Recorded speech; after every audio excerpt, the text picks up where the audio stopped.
Lucid Awakening. Awake within the dream. Here is a short story about a scientist, an astronomer, and the discovery that the universe they were searching was appearing within the mind that perceived it. Dr. Celestine Vale spent her days looking inward. Through her microscope, she saw organisms spinning like dancers and luminous cells opening like flowers. Across the courtyard, astronomer Orion Bell spent his nights looking outward. Through his telescope, he watched stars ignite and galaxies turn like pinwheels.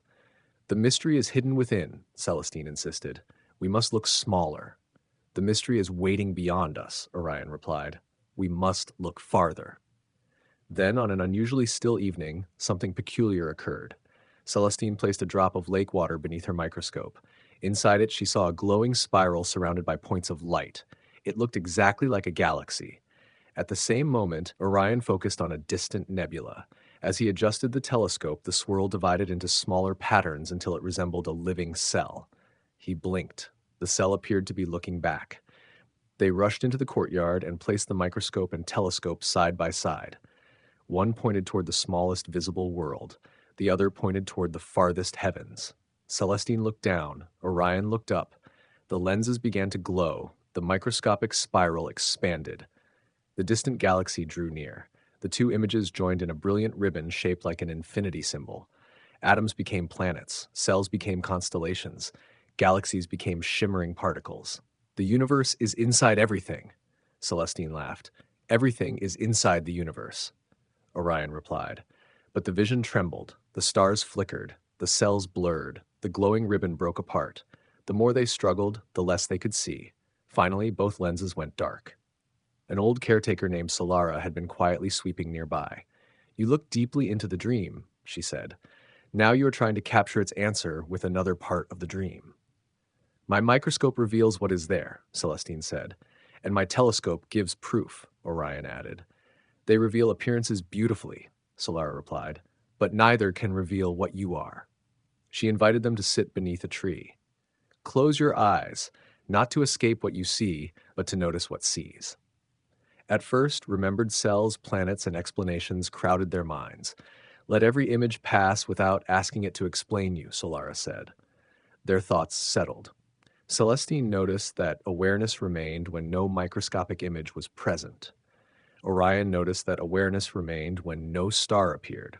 They had spent their lives observing objects, yet neither had questioned the observer. You believe mind is contained inside the universe? Solara said. Yet every universe you experience appears within mind. Every star, cell, body, distance, and direction arises in awareness. You see yourselves everywhere because mind is looking upon its own images. Celestine felt the laboratory's boundaries soften.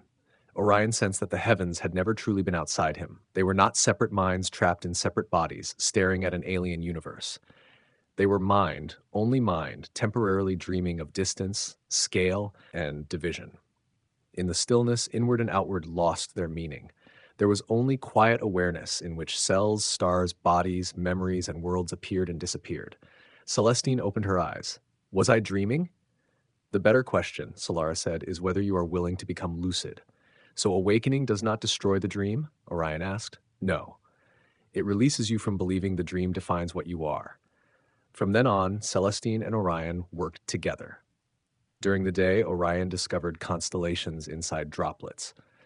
At night, Celestine found cellular patterns among the stars.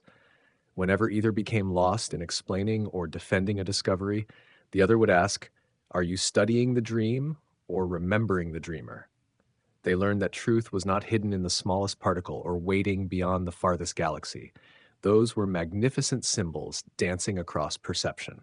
The light they sought was the one awareness in which every lens, cell, star, body, and universe appeared. Mind seemed to see itself everywhere because there was nowhere outside mind to look. One evening, Celestine and Orion stepped away from their instruments and laughed. The scientist had not reached the end of smallness. The astronomer had not reached the edge of space, yet both had discovered the doorway, requiring no distance at all.